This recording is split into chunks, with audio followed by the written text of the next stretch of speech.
નમસ્કાર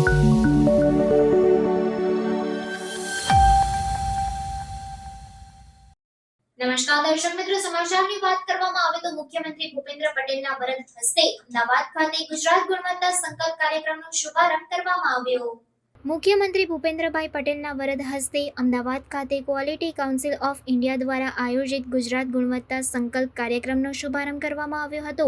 મુખ્યમંત્રીએ આ અવસરે જણાવ્યું હતું કે માનનીય વડાપ્રધાન નરેન્દ્રભાઈ મોદીના માર્ગદર્શનમાં ગુણવત્તાભર સેવા સુવિધાઓ સાથે દેશનું ગ્રોથ એન્જિન ગુજરાત હવે બિઝનેસ અને ઇન્વેસ્ટમેન્ટ માટે ગ્લોબલ ડેસ્ટિનેશન અને ગેટવે ટુ ધ ફ્યુચર બન્યું છે। તેમણે યોજનાકીય લાભોને સેચ્યુરેશન પોઈન્ટ સુધી પહોંચાડવાના પ્રયાસોમાં ગુણવત્તાનું પાસું જોડી નાગરિકોના ઇઝ ઓફ લિવિંગમાં વધારો કરવાની રાજ્ય સરકારની પ્રતિબદ્ધતા વ્યક્ત કરી હતી। મુખ્યમંત્રીએ 5G ગુજરાત એટલે કે ગરવું ગુજરાત, ગુણવત્તું ગુજરાત, ગ્રીન ગુજરાત, ગ્લોબલ ગુજરાત અને ગતિશીલ ગુજરાતમાં ગુણવત્તાનો જી જોડીને ગુજરાતને વિકસિત ભારતનું પ્રથમ વિકસિત રાજ્ય બનાવવા માટે સહિયારા પ્રયાસોથી ગુણવત્તા સંકલ્પ સાકાર કરવા આહ્વાન કર્યું હતું તેમજ ગુણવત્તાયુક્ત વિકાસ માટેનો રોડમેપ નક્કી કરતા આ કાર્યક્રમના આયોજન બદલ આયોજકોને અભિનંદન પાઠવ્યા હતા।